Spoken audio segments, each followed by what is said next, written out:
দর্শক আপনাদের সবাইকে শুভেচ্ছা আমন্ত্রণ আজকের বার্তা কক্ষে। নির্বাচনের সময় আপনারা জানেন সবচেয়ে গুরুত্বপূর্ণ এবং একই সাথে স্পর্শকাতর সাংবিধানিক প্রতিষ্ঠান ইসি বা নির্বাচন কমিশন এটির কাছে সবারই প্রত্যাশা নিরপেক্ষ আচরণের। কিন্তু আমরা জানি এই মুহূর্ত থেকে ত্রয়োদশ জাতীয় সংসদ নির্বাচনের ১ মাসেরও কম সময় বাকি আছে। এই সময়ে নির্বাচনে অংশগ্রহণকারী যে দলগুলো তাদের মধ্যে বড় গুরুত্বপূর্ণ এবং এবারে অংশগ্রহণকারী যে দলগুলো সবচেয়ে বেশি আলোচিত বিএনপি, জামায়াতে ইসলামী এবং এনসিপি তাদের প্রতিটি দলের পক্ষ থেকে নির্বাচন কমিশনকে নিয়ে নিরপেক্ষ আচরণের বিরুদ্ধে অবস্থান নিয়েছে এবং তারা তাদের মতামত দিয়েছেন, প্রশ্নবিদ্ধ আচরণের অভিযোগ করছেন। তাহলে কি নির্বাচন কমিশন নিরপেক্ষ আচরণ করছে না? এটি উত্তর আজকে আমরা খোঁজার চেষ্টা করব। আজকে আমাদের সঙ্গে আছেন নির্বাচন কমিশনের সাবেক অতিরিক্ত সচিব জেসমিন টুলি। আর সেই সাথে আজকের বার্তা কক্ষে প্রথম আলোর এই ধারাবাহিক আয়োজনে সঙ্গে থাকছি আমি শামসুজ্জোহা।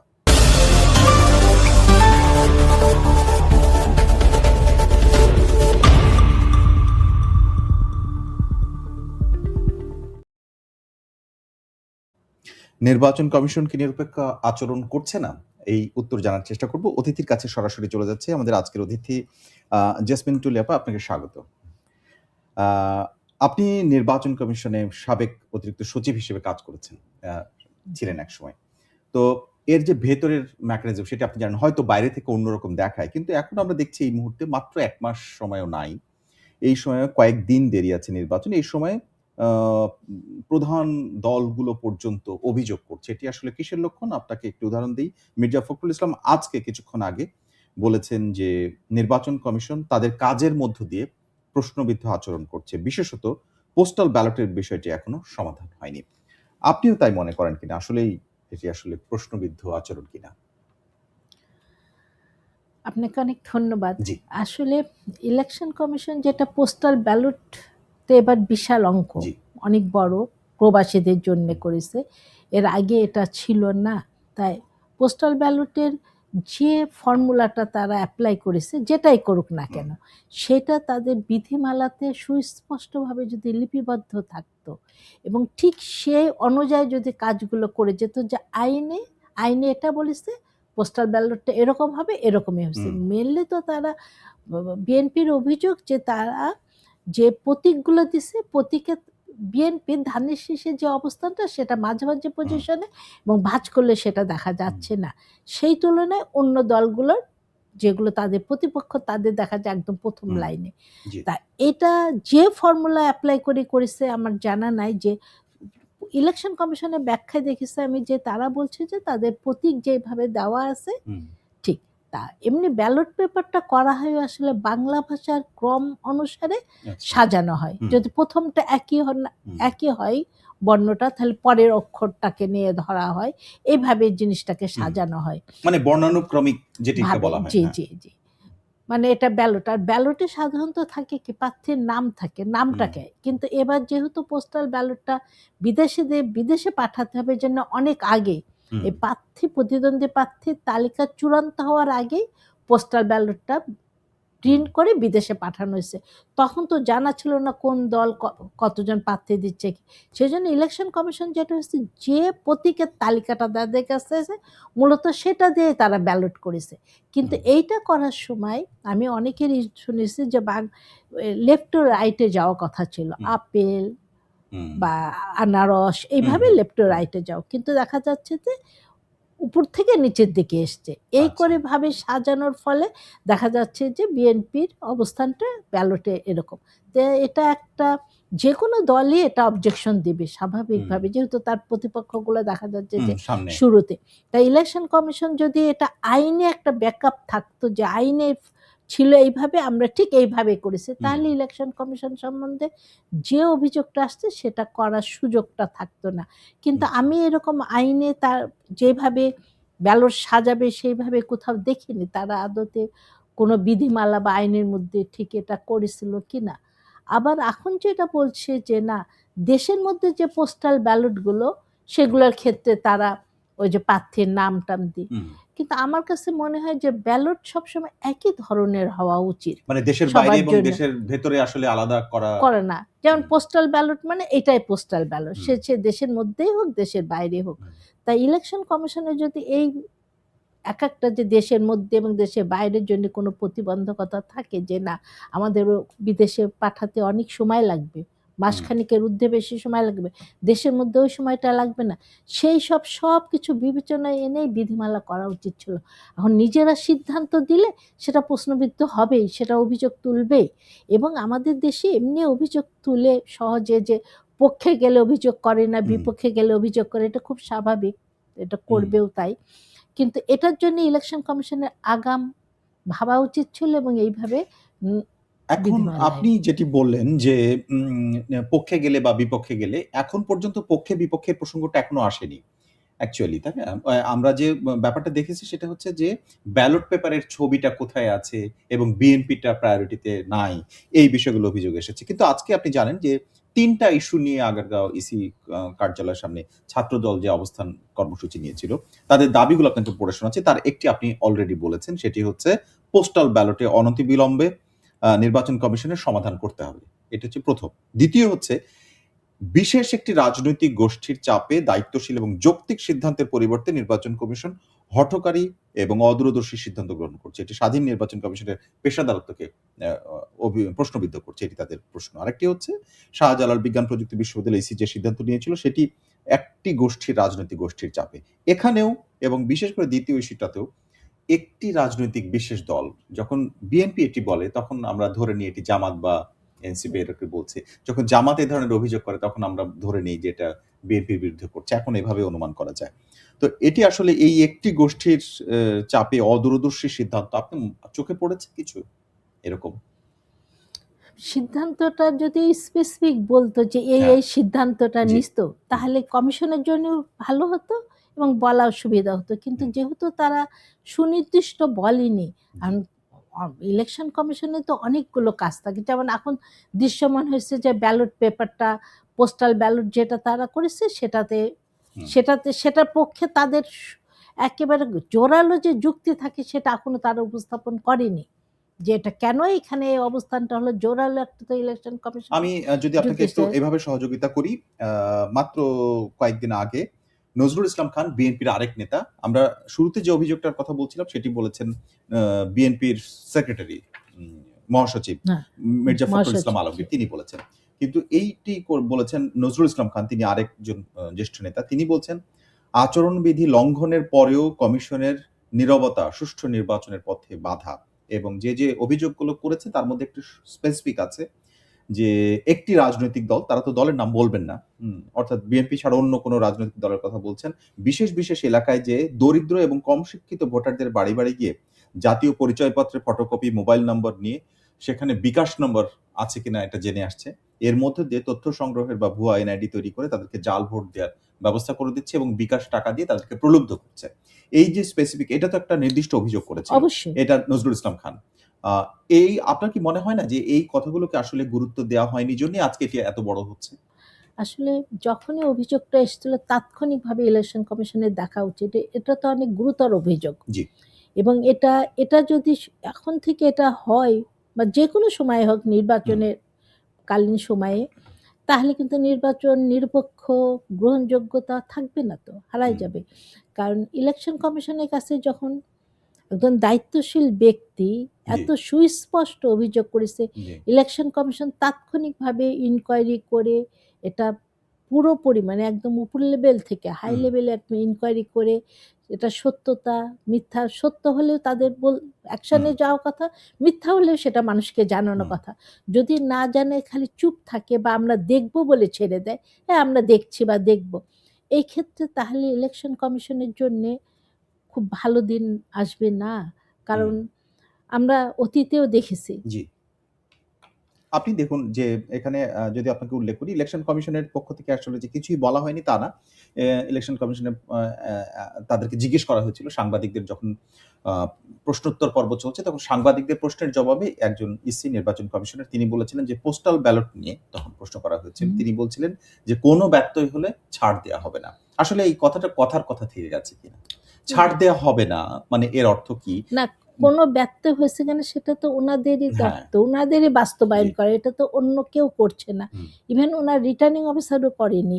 এটা যে পোস্টাল ব্যালটটা প্রিন্ট বা যেভাবে হয়েছে, যেহেতু পোস্টাল ব্যালটের ব্যাপারে কথাটা এসছে, হুম। তাহলে তো বোঝা যায় যে ওনাদের তো এটা তাৎক্ষণিকভাবে দেখার মানে কোনো ছাড়ের অছাড়ের ব্যাপার না। হুম, এটা আসলে যে নির্দেশ অনুযায়ী পোস্টাল ব্যালটটা প্রিন্ট হয়েছে কিনা। জি, আর এটা তো গুরুতর অভিযোগ কিন্তু। জি, কারণ ব্যালট এটা। জি। এটা অন্য কোনো পেপার না। এমন হতো যে নির্বাচনের ক্ষেত্রে হ্যাঁ, ব্যালট তো খুবই সবচেয়ে গুরুত্বপূর্ণ। সবচেয়ে গুরুত্বপূর্ণ। সবচেয়ে গুরুত্বপূর্ণ। মানে জি, যেখানে মানুষ ভোট দিবে। জি, সেই ব্যালটের হেরফের হওয়া এবং শুধু তা না প্রতীক ব্যালট এটা এবং দেখা গেছিল আমি যেটা একটা নিউজে দেখেছি, জানি না এটা অবশ্য সত্যতা মনে হয় সম্মত ইলেকশন কমিশন পরে ব্যাখ্যা করছে। বারহাইন না কোথাকার একজন নেতার জি, কাছে জি, অনেকগুলো ব্যালট জি, তাদের হাতে। জি, সেটাও ব্যাখ্যা তারা দিছে। হুম, কিন্তু কোন যুক্তিতে ওই ব্যাখ্যাটা ঠিক ধোপে টেকে না। কারণ ব্যালট সবসময় ভোটারের হাতেই পৌঁছাতে হবে। জি, অন্য কারো মিডিয়ার মাধ্যমে পৌঁছানো যাবে না। নাহলে তো এটা পোস্টাল ব্যালট নাম হতো না। জি। পোস্টাল একেবারে সরাসরি ব্যক্তির কাছে যেতে হবে। জি, আ এবারে আপনার আমি আরেকটা অভিযোগের কাছে আসতে চাই। সেটি হচ্ছে যে অন্য একটা দল বলছে যে এখন থেকে ২২শে জানুয়ারি থেকে ধরলে ১ মাস নাই মানে ৩ সপ্তাহের মতো সময় হুম, বাকি আছে।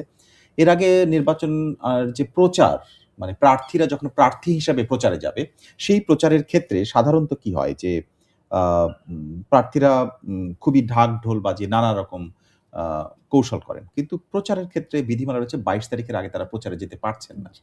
কিন্তু সামাজিক কোনো রীতিনীতি, রেওয়াজ, তারপরে আ মানুষের কাছে ব্যক্তি পর্যায়ে যোগাযোগ করা কিংবা কারো বিপদের সময় পাশে দাঁড়ানো, এগুলো তো আসলে ভোটের ক্ষেত্রে sensitize করা বা এটা আসলে প্রভাব ফেলে। কারোর প্রতি যদি আপনি কোনো অবদান রাখেন, তিনি তো আপনার প্রতি দুর্বল হবেন। এই যে বিষয়গুলো, সেটি আ অভিযোগ এসেছে। সেটার আপনার কাছে মনে হয় কিনা যে আবার আসলে নিয়মটা কি? এক্ষেত্রে? আসলে রিটার্নিং অফিসার যেহেতু প্রচারণা শুরু হয়নি, এটা এলাকা ভিত্তিক তো রিটার্নিং অফিসার কিন্তু শুরু থেকে যেদিন মনোনয়নপত্র দাখিল হয়েছে জি, এবং প্রচারণা আগ মুহূর্ত পর্যন্ত এই ধরনের হুম, কোনো সময় দেখা যায় মেজবানি হয়, কোনো জি, সময় দেখা যায় কারোর এতে এই হুম, সবকিছু এটা কিন্তু তদারকি করে এবং ওখানে ম্যাজিস্ট্রেটও থাকে। জি, যেন এই ধরনের ঘটনাগুলো না ঘটে। যদি এরকম হয় যে ইলেকশন কমিশনের প্রচারণার আগেই প্রচারণা শুরু করে হুম। দিছে অথবা এর আগে আরেকটা অভিযোগ করলেন যেটা হলো যে ভোটারদের ন্যাশনাল আইডি কেড়ে, এগুলো খুবই গুরুতর অভিযোগ। তাহলে কি হয় যে ইলেকশনের তার মানে তো ওটাতে টাকা দিয়ে ভোট কেনার অভিযোগ। হ্যাঁ, অবশ্যই সে রীতিমতো তাই গুরুতর, হচ্ছে না গুরুতর বিষয়টি? যে অভিযোগ আপনি যদি একেবারে। বিকাশ নাম্বার নেয় হ্যাঁ, কেউ হ্যাঁ। এবং তাকে গোপনে টাকা পাঠায় তাহলে তো এবং বিকাশ নাম্বার কেনই বা ভোটারের সংগ্রহ করা লাগবে? জি, সেটাই তো ইলেকশন কমিশন এখনো পর্যন্ত এটা তদন্ত করে কিছু বলেছে বলে কিন্তু জানা না যায়নি। কিন্তু জানা এটা যায়নি। তো যেদিন অভিযোগটা পেয়েছিল সেই দিনই, কারণ এটা একটা এলাকা, নির্দিষ্ট এলাকার জি, বলা হয়েছে, এলাকাটাও বলা হয়েছে। জাস্ট রিটার্নিং অফিসার বা ইলেকশন কমিশন থেকে কাউকে দিয়ে এটা তদন্ত করে বের করা এমন কোনো কিন্তু ব্যাপার না। জি, এলাকার ভোটারদের থেকে। আর যদি ১ম থেকে যদি বাস্তবায়ন না করতে হুম। পারছে আচরণ বিধিমালা, তাহলে কিন্তু নির্বাচনের আগে আর কমিশনের নিয়ন্ত্রণে তখন থাকে না। তখন যে তখন যার তো আরো মতন ডামাডোল বেশি বাজবে। ডামাডোল হ্যাঁ। তখন ভঙ্গ করার একদম রেওয়াজ হয়ে যায় মনে হয় জানে। এবারে একটু এতে আসতে চাই। এখানে নির্বাচনের ক্ষেত্রে আরেকটা গুরুত্বপূর্ণ ভূমিকা পালন করে সবসময় ডিসিএসপি যারা থাকেন তাদের এবং নিরাপত্তার দায়িত্বে যারা থাকেন তাদের। এখানে একটি বিষয় বলা হচ্ছে ডিসি-এসপিরা দলীয়।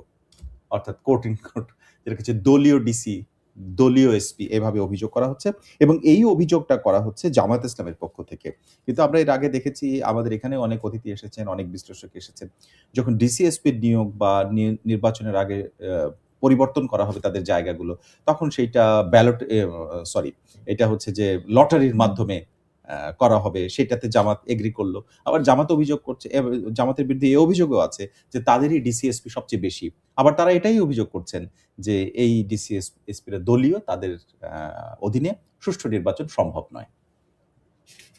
তাহলে আর এটার সমাধান কি? আসলে এটা খুবই বড় দুর্ভাগ্য আমাদের জি, যে কোনো রাজনৈতিক দল দলীয় ডিসি-এসপি দলীয় বলা মানে কিন্তু এটা খুবই একটা গুরুতর মানে এটা আমার কাছে মনে হয় যে এটা খুবই দুর্ভাগ্য যে কাউকে বিচার করার আগেই মানে তার কার্যক্রমে কি দলীয় সে প্রকাশ করেছে হ্যাঁ, সেটা একদম পরিষ্কার এবং সুনির্দিষ্ট না হলে ঢালাওভাবে এরকম একটা পুরো প্রশাসনের উপর যদি প্রশ্নবিদ্ধ থাকে তাহলে এই প্রশাসন দিয়েই কিন্তু ইলেকশনটা তুলতে হবে। হুম, তার মানে ইলেকশন তোলার আগে যদি প্রশ্নবিদ্ধ হয়ে যায়, হুম, পুরো প্রশাসনকে প্রশ্নবিদ্ধ করা হয় আমার কাছে তাই মনে হচ্ছে, তাহলে তাদের যে নির্বাচন তারা করবে হুম, তাহলে তো সে নির্বাচনকে প্রশ্নবিদ্ধ করবে।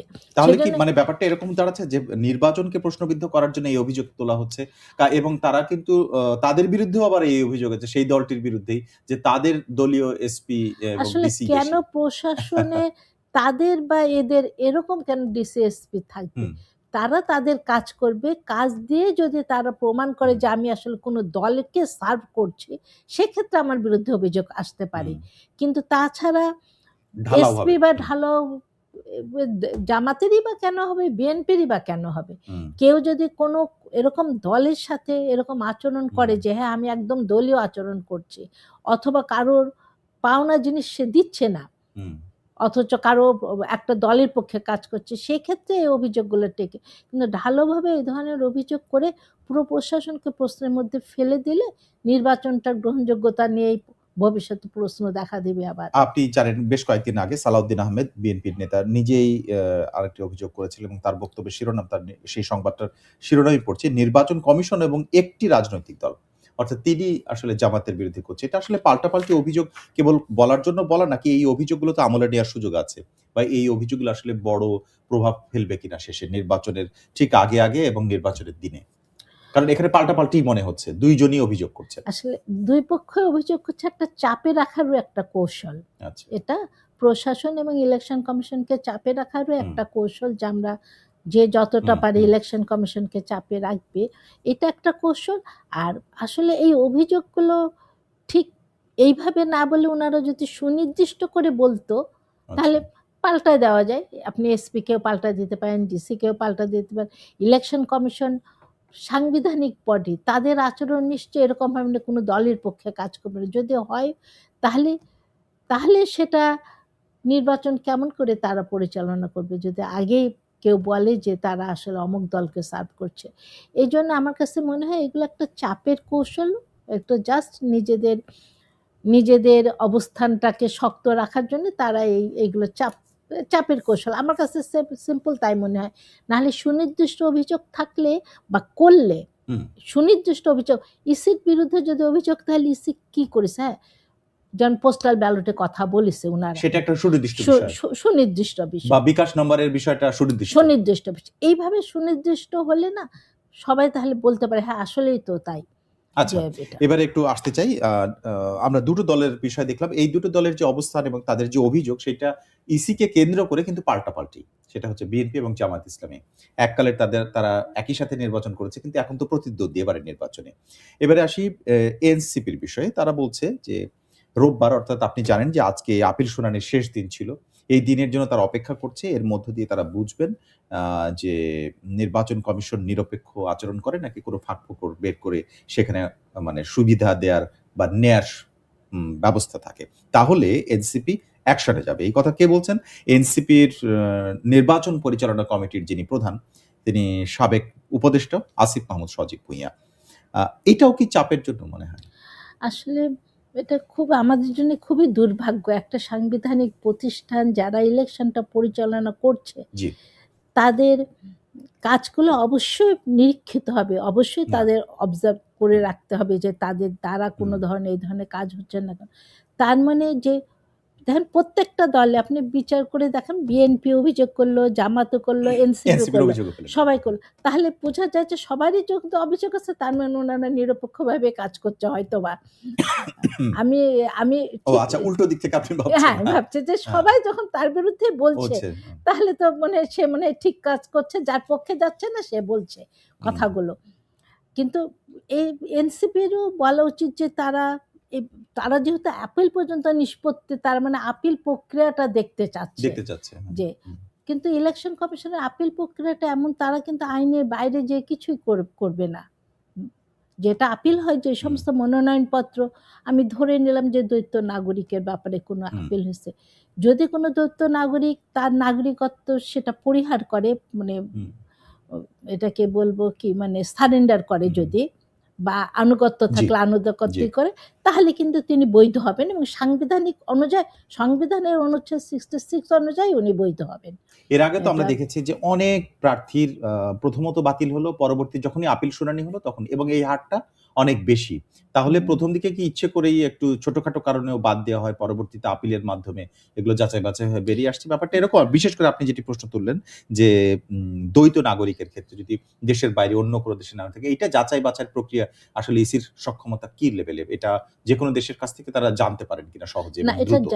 জানেন উনি যে সারেন্ডার করার জন্য যে আবেদনটা জি। করেছে, সেটা যদি তারা রিসিভ করে থাকে, মানে তারা রিসিভ করে থাকে যে প্রতিষ্ঠান বা যে দেশের, হুম। তাহলে এটাকে ধরে নেওয়া হয় যে তিনি ওটাকে সারেন্ডার করেছেন। কিন্তু কেউ যদি যেহেতু লুকিয়ে যান, উম আ হাইড করে যান?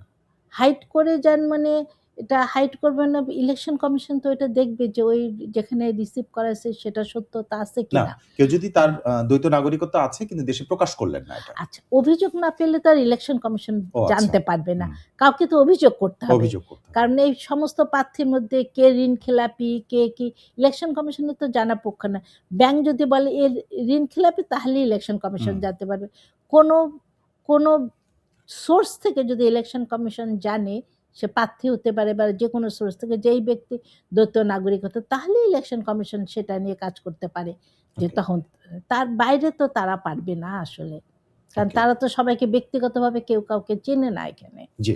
অর্থাৎ তাহলে এখানে একটা সুযোগ থেকে যাচ্ছে যদি কেউ দ্বৈত নাগরিকত্বই হোক অথবা ঋণখেলাপির বিষয়ই হোক, কোনো অভিযোগ যদি না আসে তাহলে তিনি আসলে হাইড নিজে করলে হাইড করলে আসলে এখানে ফাঁকফোকরের একটা ব্যাপার থেকে ব্যাপার যাচ্ছে। থাকে। কিন্তু এটা এখন বর্তমান আইন অনুযায়ী এটা যদি পরবর্তীতে উদ্ঘাটিত হয় জি। যে তিনি ওই সময় এটা ছিল, উনি কিন্তু দ্বৈত লুকিয়ে নাগরিক ছিল, রেখেছিলেন। লুকিয়ে হুম। রেখেছিলেন বা উনি প্রকাশ করেননি। পরবর্তীতে তাহলে কিন্তু তার প্রার্থিতাও বাতিল হতে পারে, ইভেন ইলেকশনও বাতিল হতে পারে। কারণ ও তিনি তো আচ্ছা, অযোগ্য ছিলেন। আচ্ছা। অযোগ্য অবস্থায় এটা করা যাবে। অর্থাৎ পরে প্রকাশ পেলেও এটার কার্যকারিতা কার্য থাকবে না। থাকবে।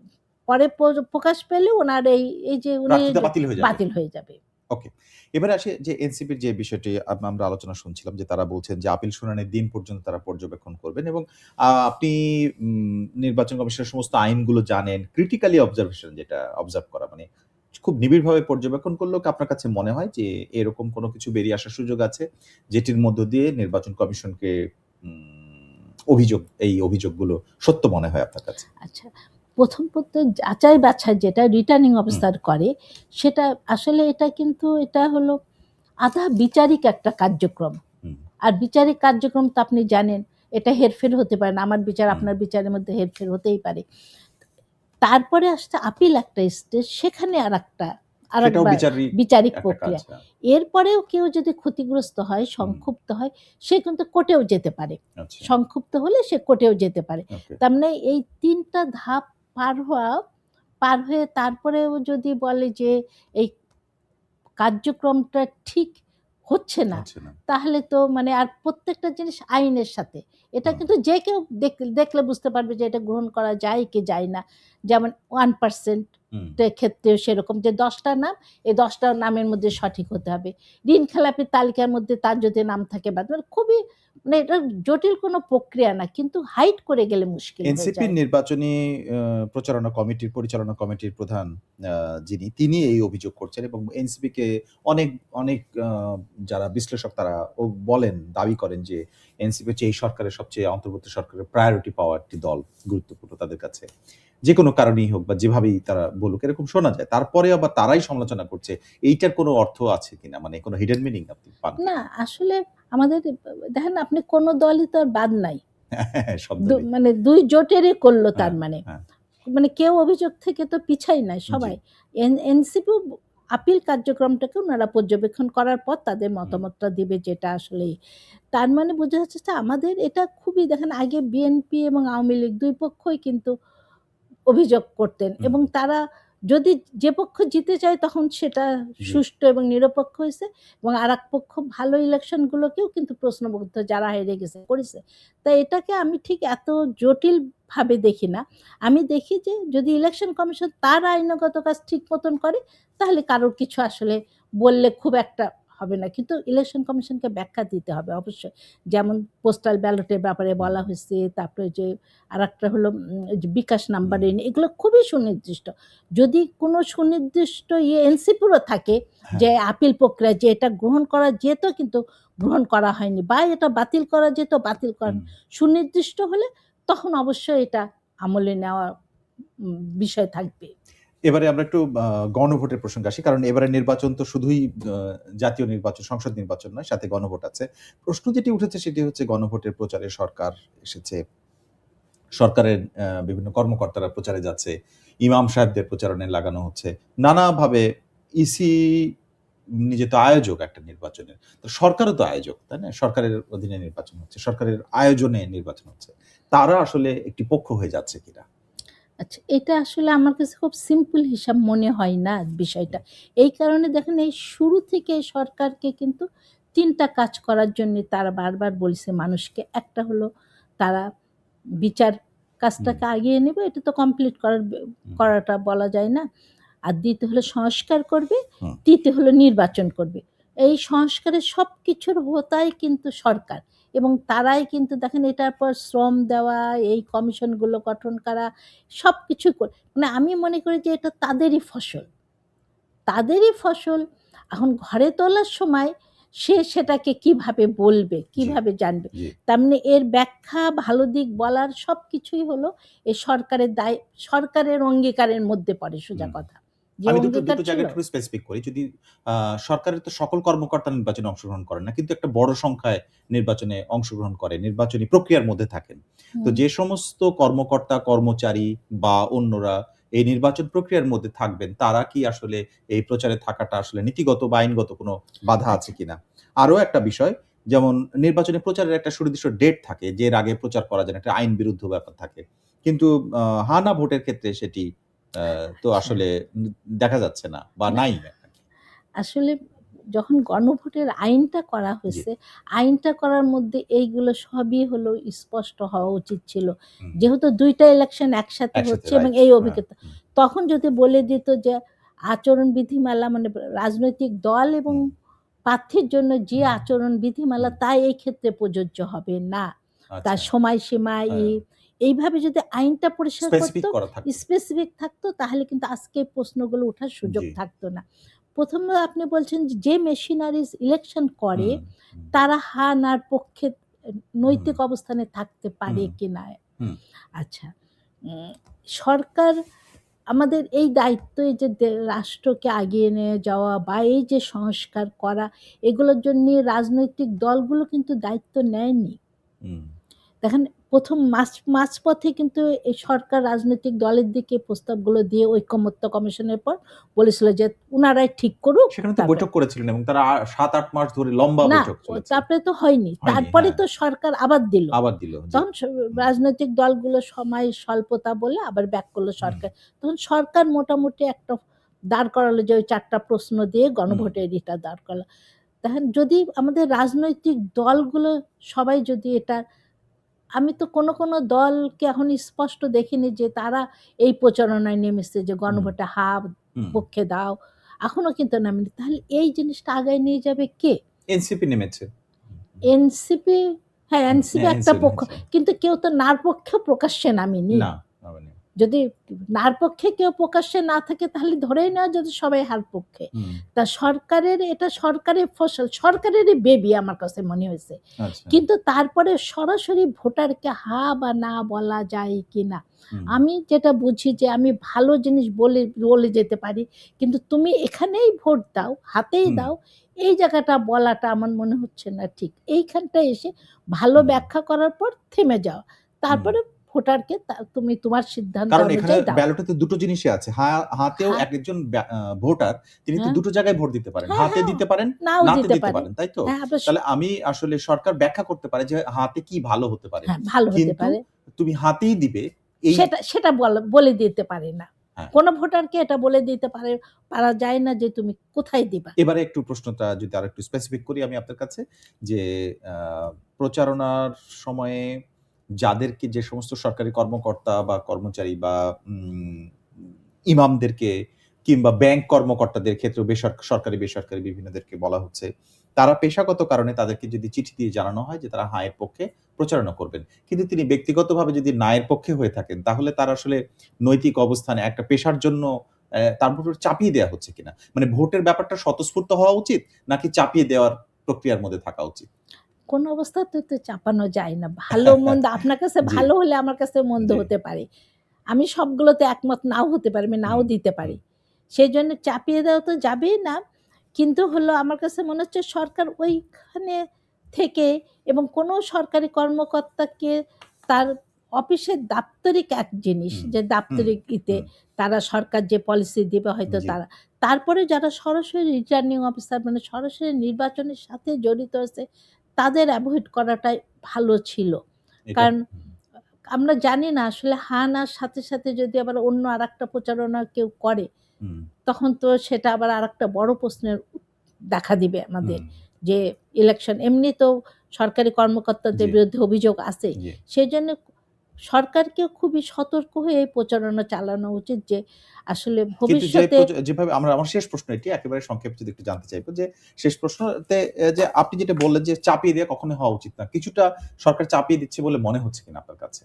হ্যাঁ, ভোটের পক্ষে। সরাসরি যদি বলে যে হুম, হ্যাঁ, আপনি ভোটে হাতেই দিবেন, হুম, তাহলে চাপিয়ে দেওয়াই হয়। কিন্তু হুম, যদি বলতো যে না এটা ভালো দিকটা এটা আছে, হুম। এই সংস্কারটা এই সরকারের একটা লক্ষ্য ছিল। কিন্তু ভোট আপনি আপনার বিবেচনায় দিন। সেটাই ভালো ছিল। আপনাকে অনেক সেটাই ভালো ধন্যবাদ ছিল। আজকে আমাদেরকে সময় দেওয়ার জন্য। জি, আপনাকে ধন্যবাদ। দর্শক আমাদের সঙ্গে ছিলেন নির্বাচন কমিশনের সাবেক অতিরিক্ত সচিব জেসমিন টুলি। তার সঙ্গে আমরা আলোচনা করছিলাম নির্বাচন কমিশনের বিরুদ্ধে যে সমস্ত অভিযোগ উঠেছে, তুলেছেন বিভিন্ন রাজনৈতিক দল। তারা আসলে কি অভিযোগ করছেন এবং সেই অভিযোগের জবাবটা আসলে কি হতে পারে বা এটির বাস্তবতা আসলে কেমন? এই দিকগুলো আলোচনা করেছি। রাজনৈতিক এরকম নানা বিশ্লেষণ জানতে আমাদের সঙ্গে থাকুন। প্রথম আলোর এই আয়োজন বার্তাকক্ষ দেখুন রবি থেকে বৃহস্পতিবার পর্যন্ত প্রতিদিন এই সময়ে প্রথমআলো.com, প্রথম আলোর ইউটিউব, ফেসবুক সহ সোশ্যাল মিডিয়ার সবগুলো প্ল্যাটফর্মে। আজকে যারা সঙ্গে ছিলেন আপনাদের সবাইকে ধন্যবাদ।